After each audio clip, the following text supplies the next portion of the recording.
Okay, so we took the GT4 front bumper made by Auto out of the box, very huge box. It does come with, I opted for, I'll show you in a second, but the OEM lights, so it comes with the harnesses and instructions. Very nicely packaged, well bubble wrapped. In case you're wondering, a GT4 front bumper will fit in the back of a Macan, so another reason to commit yourself to get a Macan. Let's take this out of the bubble wrap. Okay, so we got it out of the bubble wrap. One thing I wanted to highlight, Auto, they make these in the US, Los Angeles to be exact. They've been doing Porsche, body kits and different body parts, wings, etc. since 1986. So been at it a long time. They do a lot of high-end stuff. Like I said, Porsche is a big focus of theirs, but they also do Ferrari, Bentley, kind of cool stuff like that. I will also mention, sitting in here was the mesh. So it does come with all the mesh for these 4 openings, and the mold itself is really nice. You can see kind of all the factory mounting locations, and it has the OEM lip on it. We'll get to that in a second. Here are the OEM lights, so everything looks good. Place for a tow hook as well. Pretty cool. Let's flip it around. Okay, and here it is out of the bubble wrap in the front. Looks beautiful. Obviously the body shop will touch up any imperfections as they go to paint it. There are the LED lights. The OEM lip looks to be perfect fitment. Obviously we'll see what it is like when we put it on, but kind of all the factory things that you would look for. I really like the look of that. This Cayman's gonna look awesome. Really cool with this on. Yeah, it's gonna be awesome. Hey guys, I'll give a quick kind of mid-install update on the GT4 bumper from NR Auto. It's gone on pretty well. So far so good. A couple little modifications you had to make. The side marker, for example, in the mold, just dremeled out a little bit just to get it to fit. Not a big deal. We wired up the daytime running lights. Hit those real quick.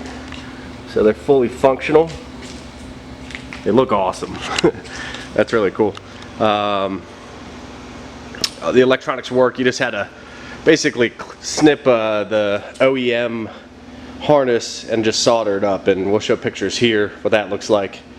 Really easy job. I mean, they're the same color. You can't get it confused. Took a risk on doing it, and it worked out really well. We haven't installed. We still got to kind of secure the bottom there, and then we'll take it for a spin. The grills obviously aren't in. We won't do that till later. The one thing I am waiting on that I decided to do and test here is the ducting on the factory Cayman base, and I'm sure it's the same with the S, is almost flush, but there's a little bit of a gap. So what I did is I ordered the OEM GT4 ducts for these sections on the radiators, and we're going to test to see if that gets it really nice and flush. Like to kind of keep that OEM ducting if possible, because it does a really good job at the track. The center radiator, we're not going to do that conversion right now. We might later in the future. Don't think it's necessary. These other 2 radiators do a pretty good job for our use of it. Just gonna have to figure out, once we get these grills on, if anything under here is visible. I think with the black grill it's not gonna be too bad, but in direct sunlight you can kind of see these AC lines. Have to figure out what we want to do there. The ducting itself won't support with those lines in the way, so we'd have to take those off and get the GT4 apart, and just kind of adds to the complexity of the install, and don't really feel like doing that. Tow hook cover fits on great. The fit and finish is pretty good. I kind of reserve judgment at this point. Everything seems to kind of line up flush. We still have to bolt in the sides and get it to the wheel well, which it does line up, as you can see in here, really well.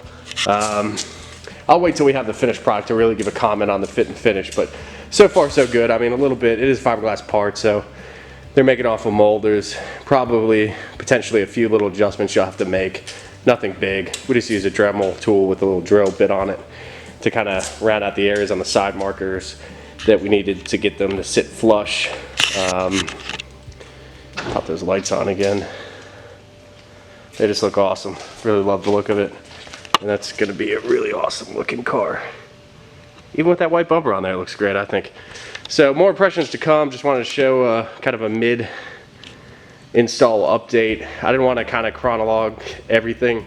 It is a bit of work. It's definitely not a 100% turnkey solution that you just spend 2 hours with. It's definitely a little bit of a job to make sure everything's working and fitting.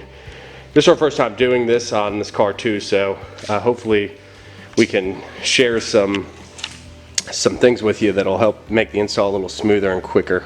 But overall, it's nothing major. Just a project we're chipping away with here and there, and think that for a lot of people who want to save money versus the OEM parts, this might be a really great option. All right, so we're back out in front of the Cayman. We did put the GT4 ducts on, as you can see right here. I would recommend this if you prefer to have good flow to the radiators. The other ones are really close. I would say there's probably a 3 millimeter or so gap around that and the ducting of the bumper.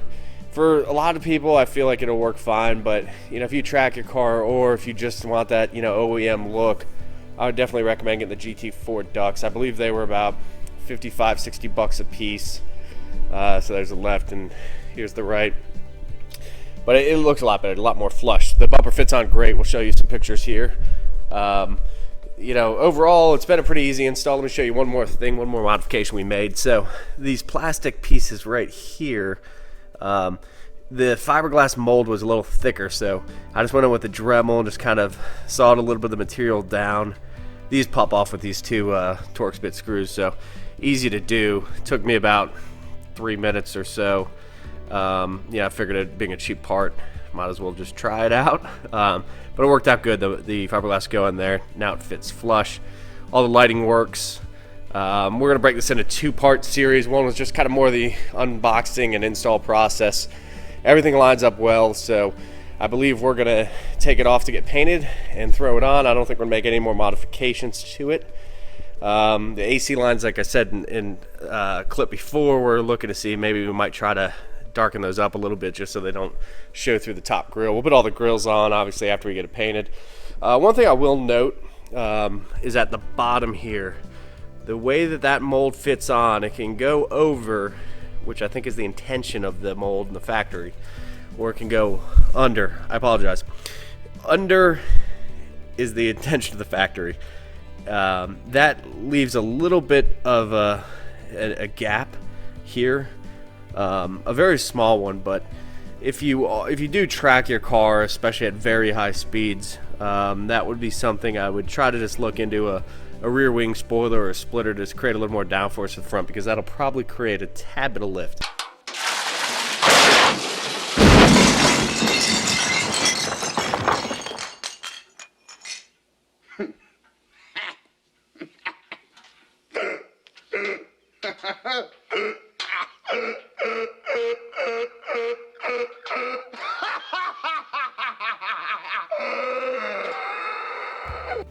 Okay, so here are the wheel wells side by side, and you can see the factory one on the left. Sorry for the shaky camera here, but I'm trying to do the best I can. On the right's the GT4 version, so you can see it's a little bit more of a great style opening to kind of let air flow through. I'm not a physicist, but I'm sure that probably just helps with kind of letting some heat out from the tire. Not sure if it has any effect on like the actual aero. It does have a bigger, you can see, ducting that goes to the brake, so that's kind of good. It's a nice little upgrade there. Here's the key difference. So you'll see there's 2 tabs there where screws go in, and on this side they don't have one. So what I'd recommend, if you're keeping the factory one, just go ahead and drill a small hole there, get one of these OEM clips and just reuse the OEM bolt. If you don't want to use the OEM bolt, you can obviously just use whatever bolt and fastener you want. But you can see these things are pretty much exactly the same, for more or less contour, but just that slight little difference. I decided I might as well upgrade, get a little better brake cooling and you know, just have 100% kind of OEM fit. So that's why I chose to do that. Again, very optional. I can't really tell you it's worth the money, but you know, just want to give you this this perspective. All right, one more thing I wanted to show you. So there are 2 bolts up there that hold on the wheel liner, as well as right there. That's all where the base model has some. The base model has a bracket right here. A little light off that. The GT4 has some type of other mounting arrangement. This is on here good. It's not going anywhere. In fact, when the bumper is on, I have it off, all this will bolt together. So it looks like it's real flush. What I did is I just took the screw that came out of the factory one and just drove it in, not full force, but just enough, you know, down where it's not going to thread out with vibration, and it's going to kind of seal this kind of flush against this bracket behind here. Off the top of my head, I forgot what the GT4 looks like behind here, but you know, I think this is suffice. It's on there.